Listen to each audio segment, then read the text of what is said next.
makes sense. These carvings at Chartres, there's lots of mystery said to be deciphered in the sculptures of Chartres Cathedral. Also interesting at Chartres is the labyrinth at Chartres, and that links to another movie I made about Chico, California, where they're in the process of preparing to build a labyrinth on an alignment there that is a copy of the labyrinth at Chartres. And so that's interesting too. That's a valued thing. People like to go to Chartres and walk the labyrinth. Some consider it a stargate or Heaven's Gate, or somewhere where you go to meditate as you're walking a certain pattern. So it doesn't seem like a bad thing.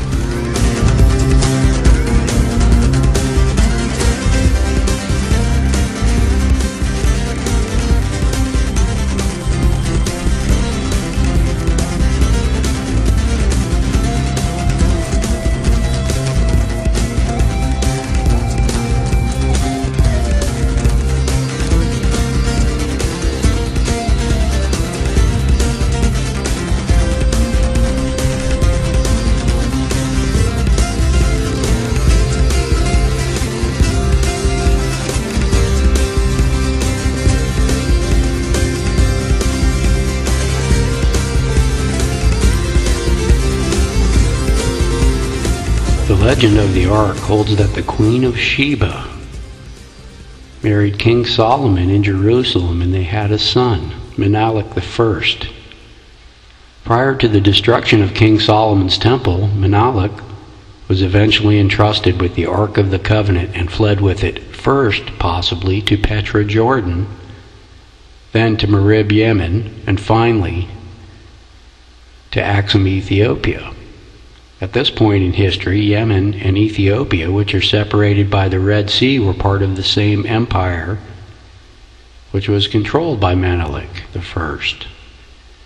The fact that the Ark may have once been located in Marib is of interest from a geomantic perspective due to its orientation with the southeast pointing line created by the southeast facet of the Great Pyramid of Giza. So the Great Pyramid of Giza points a line that goes through Mecca and then to Marib, where the Ark of the Covenant once was supposed to have been, and could possibly still be in Marib. There is a mystery here, and they usually just don't tell you, and everything does point to Ethiopia, so maybe it's a hidden place where they're trying to fool you that it's there, or it's actually there, equally as possible, or it's hidden somewhere else and you're supposed to look in Axsum. So there's still a mystery, even though the geomancy points you here.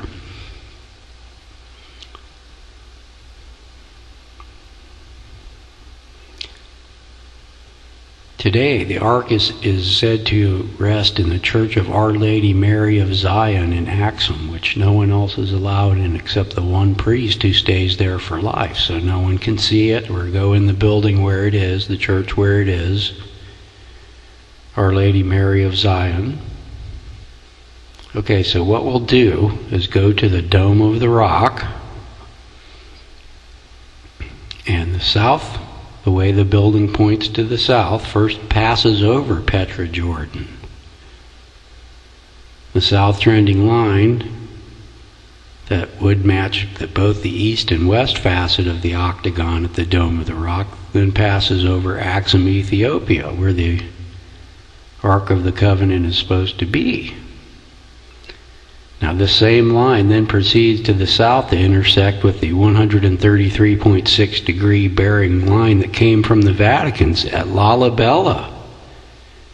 So Lalibela actually represents the intersection of a line that the Vatican points to using the windrose markers and obelisk, and one of the facets of the Dome of the Rock points there as it crosses over Petra and Axsum. I mean, this definitely may compel one to believe that Axsum and Lalibela were placed in ancient times due to these orientations and as clues to lead you to the Ark of the Covenant. I mean, this is a city that's built as a replica of Jerusalem, with an arrangement of amazing architecture, all related to the octagon of the Dome of the Rock, and then later pointed to by the Vatican. So another possible resting place of the Ark, and other legends have it in Petra, so it's interesting that the line crosses over Petra, Jordan also. I mean, so just the line from the octagon that goes the way it points to the south, Petra, Axsum, and Lalibela, all places that have legends of the Ark of the Covenant being there, being stored there, all in alignment with each other, that align with the direction suggested by the orientation of the octagonal structure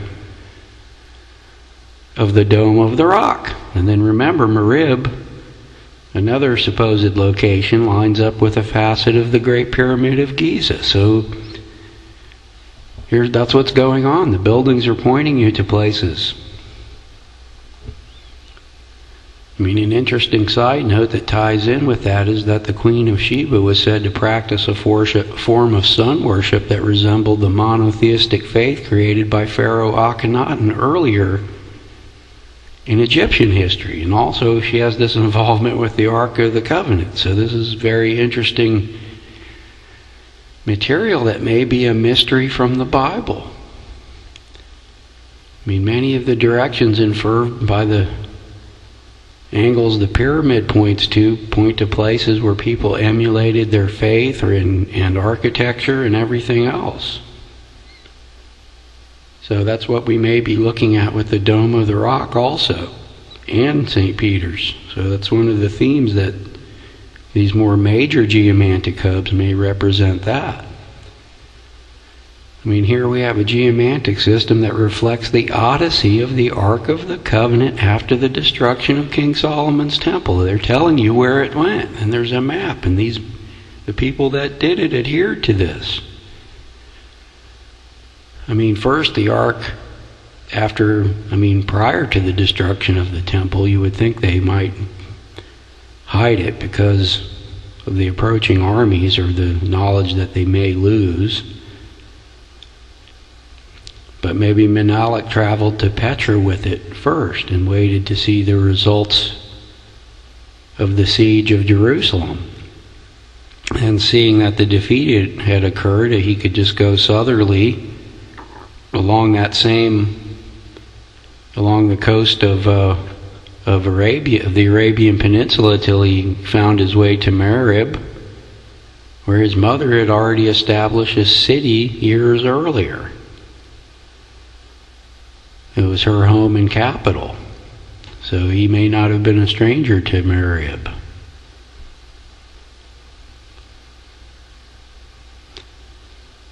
After that, it would have made its way across the Red Sea to Ethiopia, which, remember, was part of the same kingdom at this point. It spanned the Red Sea. There's some definite logic to the legends of the Ark being here, and the geomantic relationship between the Dome of the Rock and Axsum may be evidence. The fact that Lalibela aligns with the Vatican would also lend credence to this theory. Remember, Lalibela represents a point where two angles, one from the Vatican and one from the Dome of the Rock, meet each other. And again, there's a replica of the city of Jerusalem and the Temple Mount built there. According to the man who built it, this is what he was trying to accomplish. So that's kind of amazing. And really, if you look at even later history, there's clues as to the importance of Ethiopia here, and that this geomancy may be pertinent and have a lot more to do with things than we would ever suspect, because during World War II, the Vatican had a pact of cooperation with the Axis powers of Germany, Italy, and Japan. I mean, they weren't necessarily allied with them. The Vatican is in Europe. They would have to get along with the people who occupied Europe, but a lot of people turn that into something ugly, but we're not sure, even though they did have a pact of cooperation.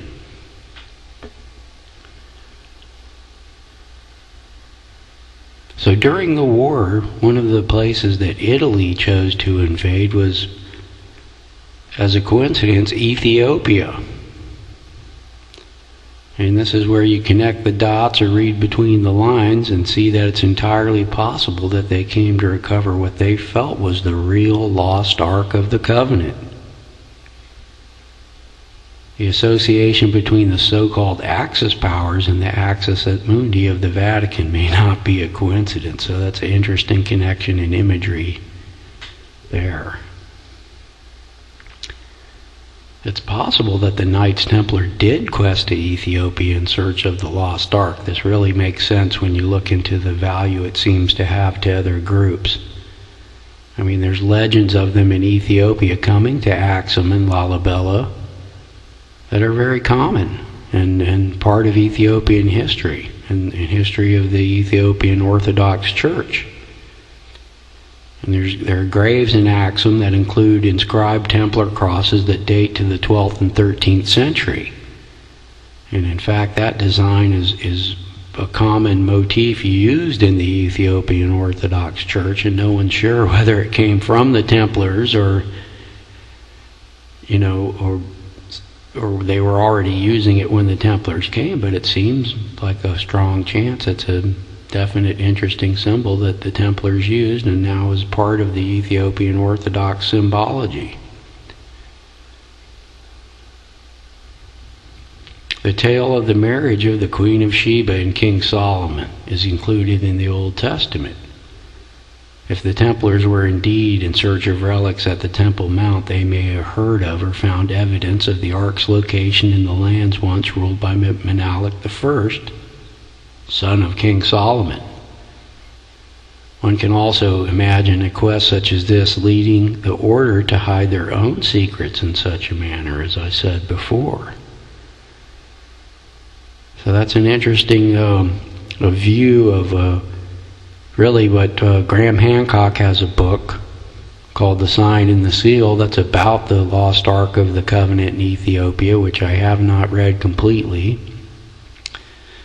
I'm relatively sure he hasn't covered any of the geomantic properties that I've pointed out here, but he's a great author, and read that book for more on that subject. And there's also a lot of good documentaries on the internet about the churches at Lalibela and lots of good pictures of that, so everybody have a look at those, because it's really interesting how they just basically excavated a pit and excavated out the building too as they were digging down into the pit. And these things are about 3 stories high in some cases, and really interesting how they're connected by this labyrinth of tunnels and stuff. That seems to be a tradition in the ancient world. All the Temple Mounts, and their Temple Mount in Jerusalem is said to have that, and at Baalbek also.